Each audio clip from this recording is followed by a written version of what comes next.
Hey guys, I hope you're doing well. It's Noble7 here, back again with another Cyberpunk 2077 video, and I've realised that I say 2077 quite weird, because I'm a geezer, 2077, bloody hell. Anyway, that's besides the point. In today's video, I'm going to be looking at the 3 starting points of Cyberpunk 2077, or they're called life paths on the official Cyberpunk wiki.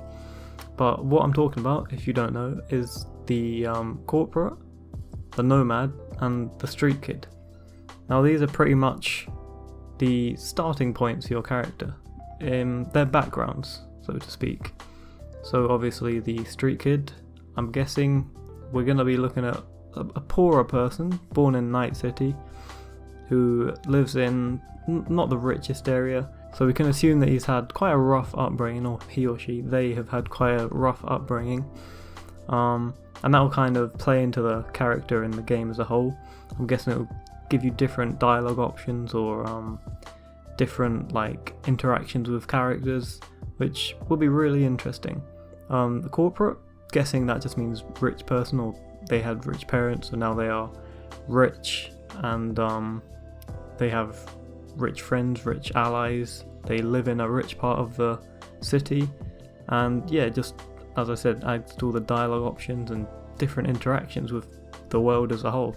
Now the Nomad is a bit more complicated in my opinion, because I feel like it's a bit like, not quite a redneck, but like someone who lives in the country, who doesn't live in a city, so they're more like hands-on, rather than like the street kid who might be more street smart, and the corpo who might be more like, I don't know, business minded.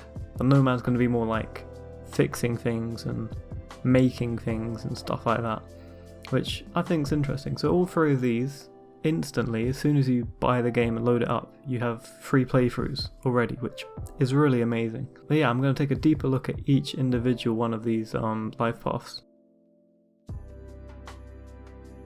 So the gameplay starts with, I'm guessing, the street kid, our character, driving through the city, and not long after it cuts away from the driving to a different part of the same mission, I'm guessing, and this part of the mission is titled The Street Kid, which is obviously the path that we chose for our character.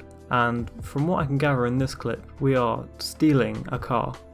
It looks like it's in a parking space. The parking space says VIP, so I'm guessing it's a, obviously, rich person's parking space, and the car is very cool looking. The car has not even tinted windows, it's like, the windows aren't even see-through, but you seem to put this, some sort of identity chip. It says Kirk's device, but it's some type of key that unlocks the car and makes the windows transparent, which is really cool. But then one of the coolest things about this whole gameplay trailer, it's not really a trailer, the whole gameplay itself, is this Jackie character. Now he's been in a couple of the early promotions before, early trailers, seen some screenshots of him, so I feel like he's quite a main character. He seems like your sidekick almost. He tries to steal the car from you, so I'm guessing that you don't know him as the street kid. He's just a random person, and then the police show up, they get you on the ground, try and arrest you. And the dialogue in this bit's really interesting, because you can tell that the police don't like these 2 people here, because they're street kids.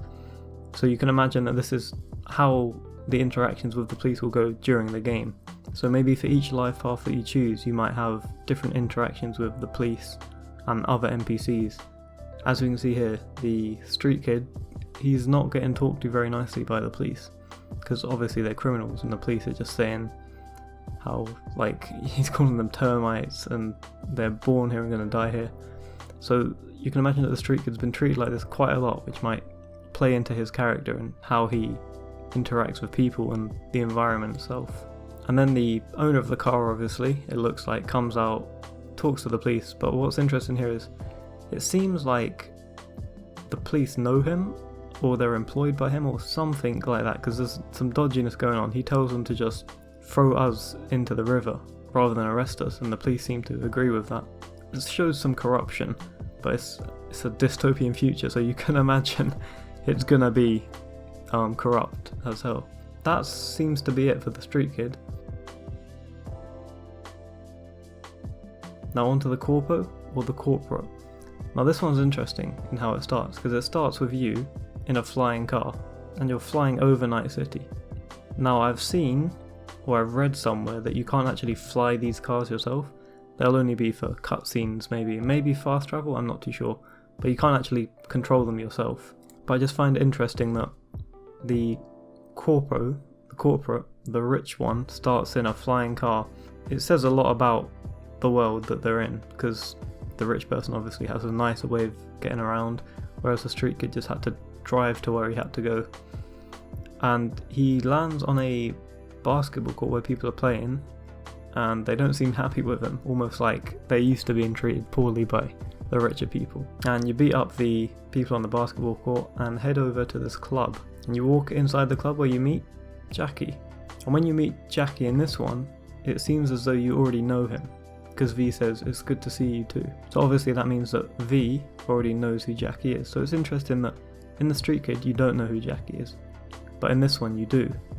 So it'll be interesting to see how they kind of, maybe the different characters will have different knowledge of Jackie himself. Now after you meet Jackie, it cuts to a bit when you're driving, and obviously you're going to meet Jackie again. Jackie seems to be the main part of this trailer or this gameplay. But then you go down to this, I want to call it a private bar, it seems like, called Afterlife. And it's interesting because at the door is a bouncer, and I'm guessing that you can go in here obviously no matter which character you pick. So it would be interesting to see the interaction between all the different characters trying to get into this bar. Maybe the bouncer would know the corpo, so he just lets him in. Or maybe with the street kid he wouldn't let him in, he'd try and fight him. So it'll be really interesting to see how the different life paths change the interactions that you have with the characters. But after that you sit down and have a drink with Jackie, and that's the end of the gameplay that we see for the corpo. So next it's on to the Nomad, and in this gameplay it starts off with V and Jackie in a car. So in this one you already know who Jackie is again, unlike in the Street Kid. But instantly you get chased by the police, and they start shooting, you start shooting. So from that you can gather that they're in the wildlands out here. Like the police aren't scared of shooting anyone or anything, they just open fire. And it's interesting because this is the first glimpse of the Outlands. I think they're called the Outlands, I'm pretty sure, that we get to see. And it's really interesting because you can see Night City off in the distance, and I think that will help give a sense of perspective to the whole world, because in most games you're obviously in the main playable area. Whether it be any game that you've ever played, obviously they're going to set it in the main area. But for this it's interesting because you're going to be able to see Night City from the outside, which will help you understand that there is a world outside of Night City. Because in some games, I'm going to give Arkham Asylum as an example, Batman Arkham Asylum. It takes place in the asylum obviously, but you can't go outside the asylum, so for all intents and purposes there's nothing out there. And there isn't anything out there because obviously in the game, everything outside the asylum, there for show. There's no people there, it's just little buildings in the distance that are low resolution because you can never go there. But here, you know that you can go into the Night City, so it will feel like there's stuff going on there constantly, even when you're not there, which I think will be very cool, add to the experience of it. Anyway, yeah, you get chased by the police, and it cuts out there from that gameplay bit and puts you into a garage where a mechanic is attempting to fix your car. Now this bit's quite interesting to me because it takes it back to what I said earlier about the street kid obviously being street smart, the corpo obviously being like business minded, and the nomad being able to fix things. And you can see here, dialogue option comes up and it says hotwire. So we can guess that the nomad appears to be able to hotwire a car. Now I'm not sure if this is just specifically for this interaction or if you could do that with any cars. I've heard that you will be able to unlock cars depending on your playstyle. So for example, if you're going for a strength playstyle, you'll just be able to smash a window open, or a hacking playstyle, you can hack it. So maybe because you're a nomad, your base ability will be you can hotwire a car because you obviously live outside the city, so that's just the knowledge that you have grown up with. which is interesting. Now you hotwire the car, you get in it, the sheriff rolls up, he walks in, have a conversation with him, then it cuts to you driving outside the city in the Outlands. Yeah, but this is in the daytime. It's really cool because you can really see there's a lot there. I'm not too sure how much is explorable, but it gives me vibes of like Mad Max or like Terminator when all the Skynet had taken over. And I think this just shows that obviously there's, like I said, there's stuff going on outside of Night City. So yeah, it's really interesting. But yeah, that's pretty much it. And I think that's really cool how all of these 3 different almost intros to the game can change the game as a whole, because it changes how you know Jackie, it changes where you start, how you start, and I feel like they can do quite a lot with it, but most of this will be down to the player themselves. So for example, whoever you pick, you need to kind of become that character. You need to, say if you pick the street kid, you need to think like a street kid. If you pick the corpo, you need to think like a corpo. Now, you don't have to, obviously. It's up to you. It's an RPG role-playing game. You can play it however you want. But I feel like it would be cooler if you take on these roles, because obviously they can make a game as good as they want, but it's always going to be down to you and how you perceive it and how you try and play the game. Now, if you couldn't tell, my favourite is the Nomad. I think that's the one that I'm going to start with to begin with. I think that I just talked about it the most in this video, but it's cool that you start outside of the walls, you start outside of Night City. And I watched a video from some lucky people that got to play these 3 missions, or maybe they got to play 1, but they got to play some of this gameplay that we see in the video.